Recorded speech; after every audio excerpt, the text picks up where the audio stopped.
Welcome students. So in today's lecture we shall be learning about the enzyme inhibition.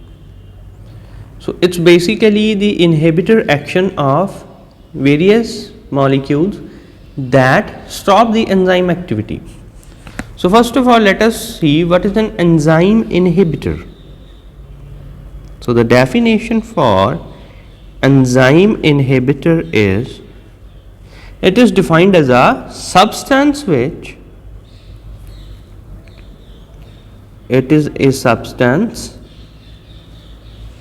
binds with the enzyme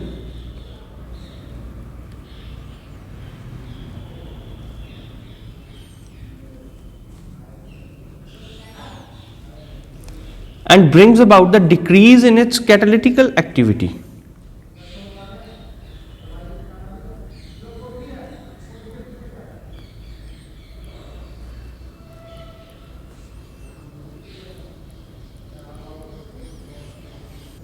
Now these molecules are maybe organic or inorganic in nature, and the enzyme inhibition is basically classified into three types. The first one being the reversible inhibition. It's the reversible inhibition. The second is irreversible inhibition. And the third category is allosteric inhibition or allosteric regulation of enzyme. So it is somewhat a different topic from that of inhibition. So we can say it is a special topic that will be discussed in detail. So now let us start from the first one, that is reversible inhibition.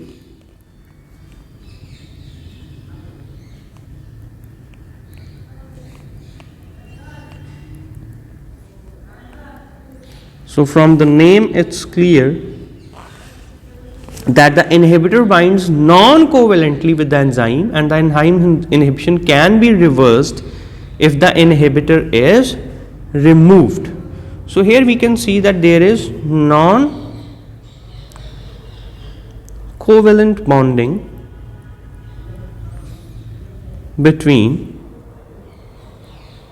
enzyme and inhibitor,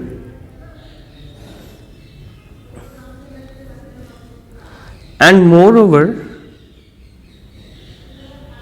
if the inhibitor is removed, the catalytical activity of enzyme is restated. So it is further subdivided into two types, competitive and non-competitive. So the first one is competitive inhibition.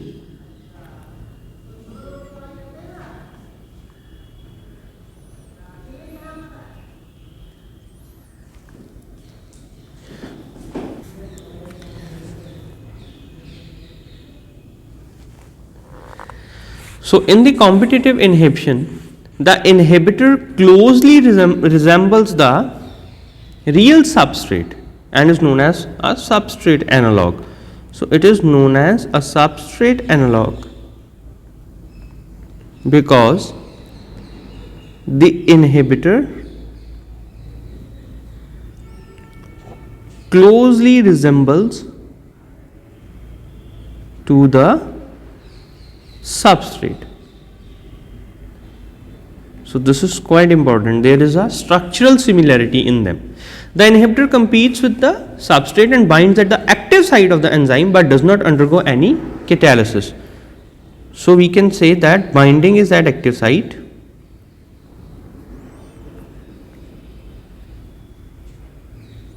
but no catalysis occurs because the enzyme specificity is lost. So as long as the competitive inhibitor holds the active site, the enzyme is not available for the substrate to bind. So this reaction proceeds as follows. So if this is an enzyme, two reactions will be proceeded down. Either it will have to bind the substrate to form the enzyme substrate complex, and ultimately it will lead to formation of enzyme and product. So this is the common reaction. But In presence of an inhibitor that is structurally similar to that of the substrate, it forms an enzyme substrate complex that stops the catalysis.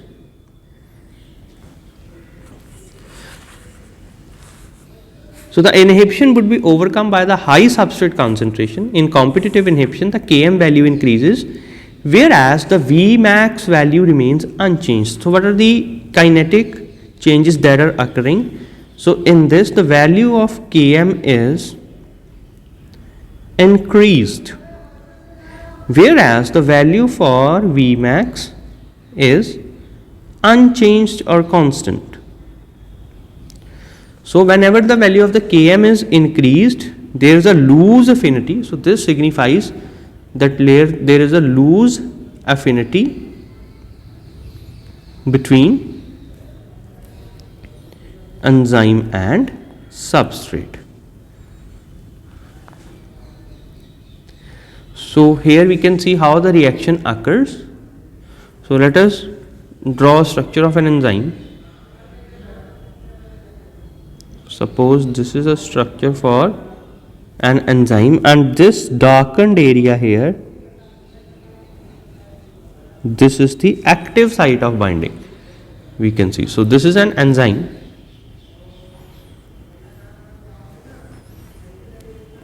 and this is the active site. So now there will be two reactions possible. One is the reaction with the substrate. So a substrate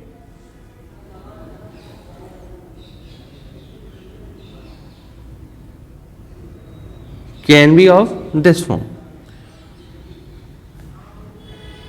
So this is a substrate which is structurally similar, which actually fits into the active site. But whereas in competitive inhibitor,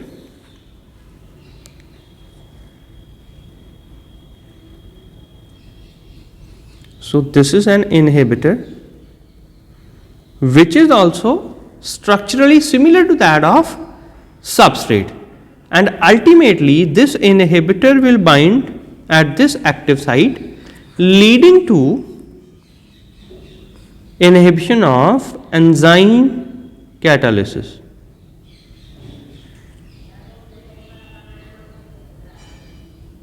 So if this is an active site,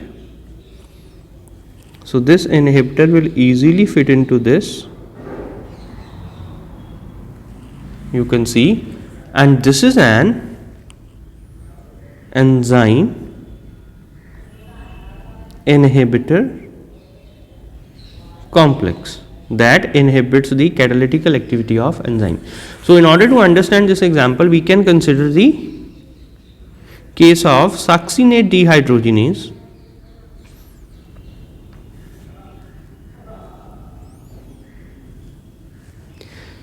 So in this, for succinate dehydrogenase, the substrate is succinic acid. Substrate is succinic acid. So we all know that succinic acid is having the structural formula of this. So any other molecule that is having somewhat this structural similarity will be acting as an inhibitor. For example, we can consider that of malonic acid.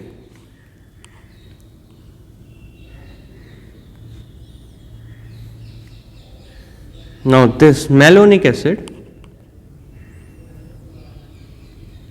this will be acting as an inhibitor because it is also having the structural similarity here to COOH groups that are present in the succinic acid.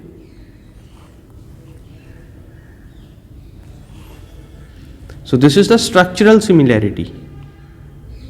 Similarly, there is another term known as antimetabolites.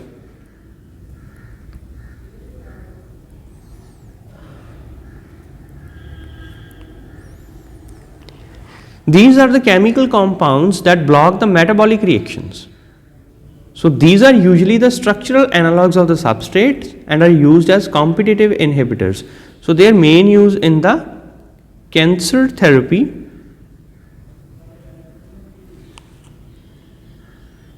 and in autoimmune disorders such as gout. So they are also sometimes termed as antivitamins and are used to block the biochemical action of vitamins causing the deficiency. So their examples can be sulfonilamides,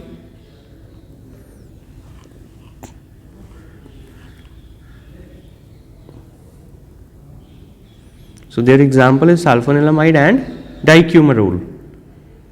So these drugs can be acting as antimetabolites.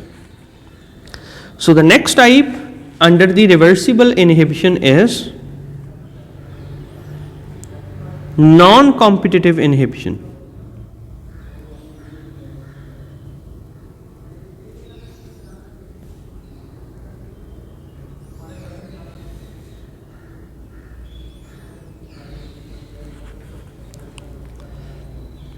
So the inhibitor binds at a site other than that on the active site. So in this, the inhibitor binds at other sites rather than on active site. So there are some other sites or the conformational molecules that are present on the surface of enzyme that also serve for the purpose of binding with the inhibitors. So these binding site impairs the enzyme function and the inhibitor has no structural resemblance with that of substrate. So in this case, inhibitor has no structural resemblance with substrate molecule. However, there usually exists a strong affinity for the inhibitor to bind at the second site. So in fact, the inhibitor do not interfere with the enzyme substrate binding, but the catalysis is prevented, possibly due to distortion in the enzyme conformation. So after the binding of inhibitor to the other site, there is a change in surface conformation of enzyme, or we can say it is the distortion of active site or change in the structure of active site that leads to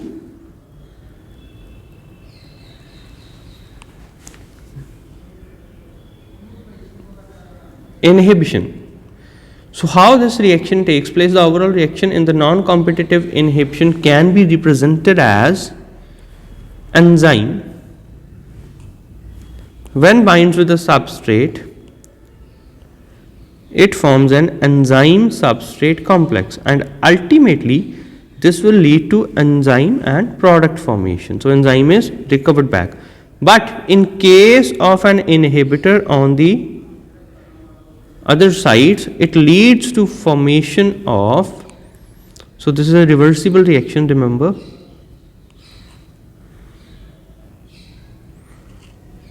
enzyme inhibitor complex rather than enzyme substrate complex. And also it can participate to the unstable enzyme substrate complex because the inhibitor having more affinity to bind with that of the enzyme rather than the substrate, and it leads to formation of enzyme inhibitor substrate complex that inhibits a catalytical activity. So in this case, the value for Km is unchanged, whereas the maximum velocity of the reaction is lowered. So this leads to a very slow reaction and ultimately leads to the inhibition of enzyme activity. So we can see the examples can be the heavy metals,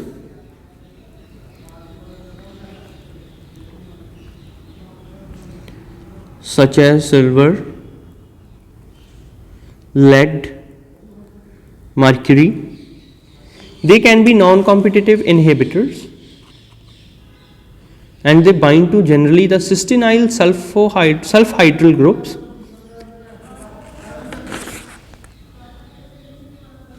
So this is a covalent bonding. These leads to the covalent bonding. So how this reaction proceeds, let us represent it through a diagram.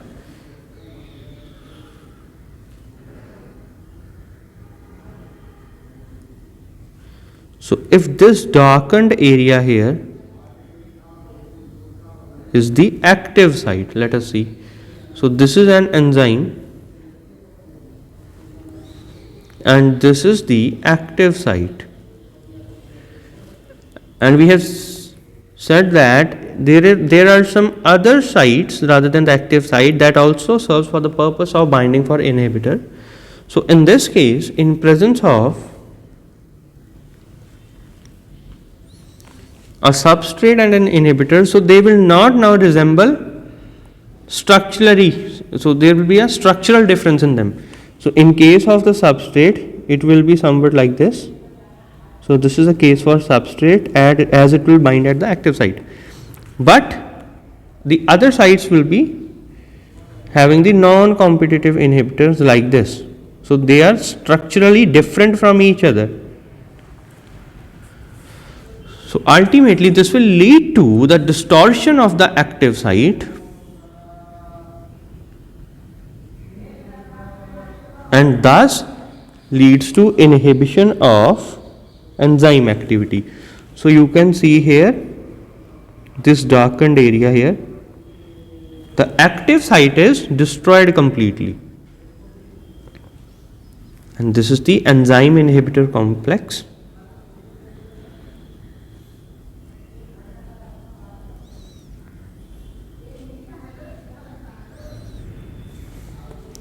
So you can see here that active site is no more, or it is distorted. So this was regarding the non-competitive reversible inhibition. The next type of inhibition is irreversible inhibition. So this is another type of inhibition known as irreversible. So from the name it is clear that once this inhibition occurs, it cannot be reversed and it leads to the permanent loss of enzyme activity. So in this case, the inhibitor covalently binds with enzyme.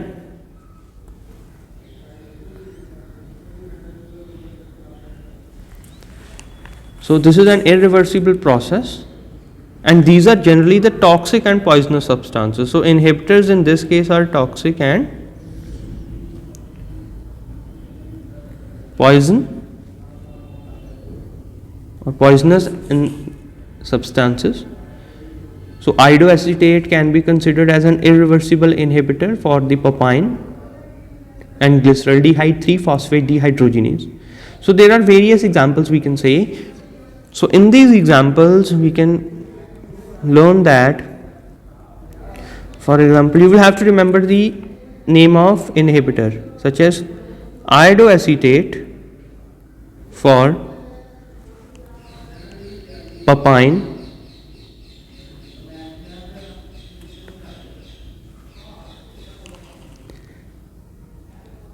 diisopropyl fluorophosphate, another one, diisopropyl fluorophosphate,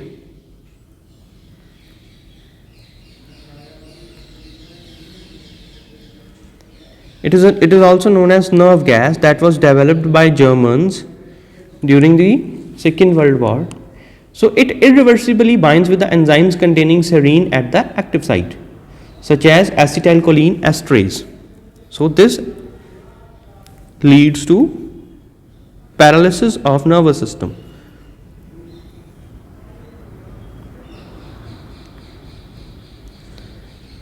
So when the acetylcholine will not help in conduction of the nerve impulse, it will lead to paralysis. So many organophosphorus insecticides can also be, such as malathion. So the third example is insecticides.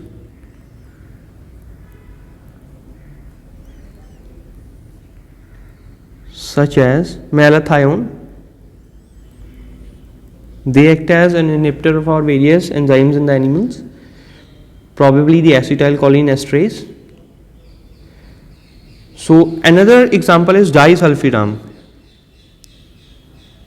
So this is an antabuse compound used for treatment in alcoholism. So it is an inhibitor for alcohol dehydrogenase.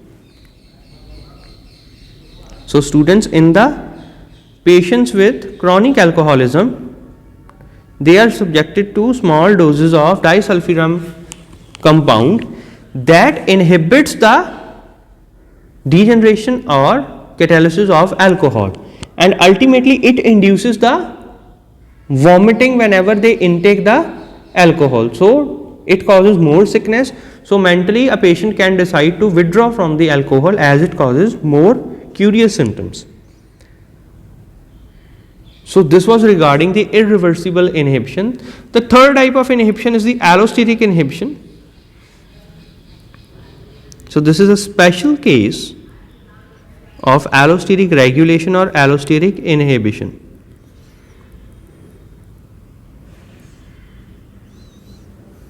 So in order to understand this, we know that in a concerted model of enzyme, the allosteric enzymes exist in two conformational states. So enzymes are basically of two conformational stages. One is the T state, the tense or the taut one, and other one is the R, that is relaxed state.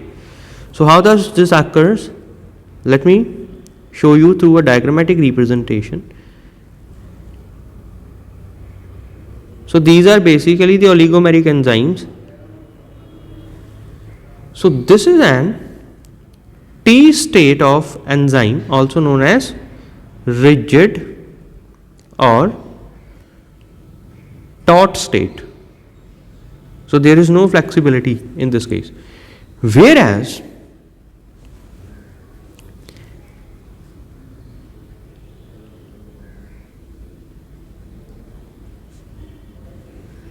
there is another state of enzyme known as relaxed state or R state. So this is known as relaxed state.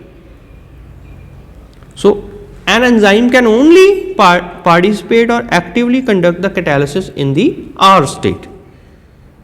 Otherwise it cannot occur. The allosteric inhibitors that favor the T state instead of the R state and thus inhibits the enzyme activity. So basically an inhibitor, allosteric inhibitor, will somewhat bind on these sites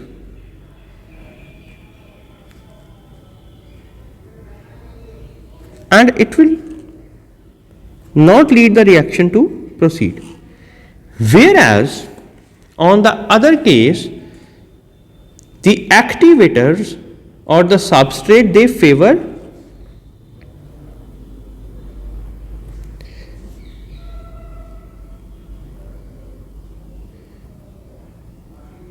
the R states. So they generally favor the R states, the substrates.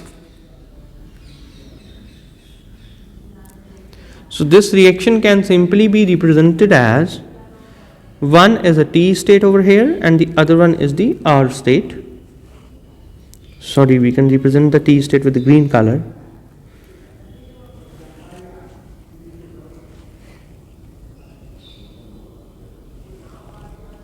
So in both the cases, an allosteric inhibitor will be preferring the T state,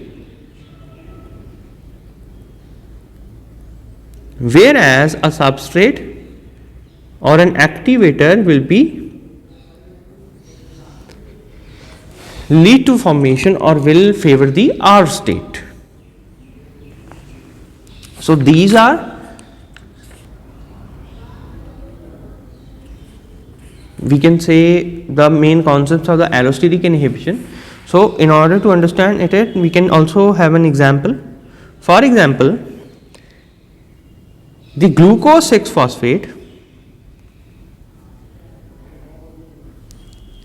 act as an allosteric inhibitor for hexokinase enzyme because it proceeds through the feedback regulation mechanism.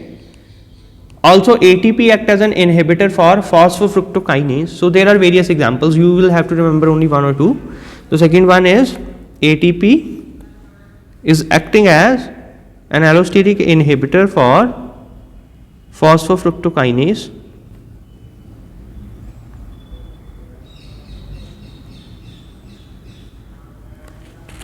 So students, this was all regarding the allosteric inhibition. So in this we have covered the various types of enzyme inhibitions. So the reversible, irreversible and allosteric. In the reversible it is of two types, competitive and non-competitive, whereas the irreversible model represents the action of toxic and poisonous substances, and the third one being the allosteric inhibition. In this the inhibitors generally prefer the rigid or taut state of enzymes. So I hope the concepts are clear to you now.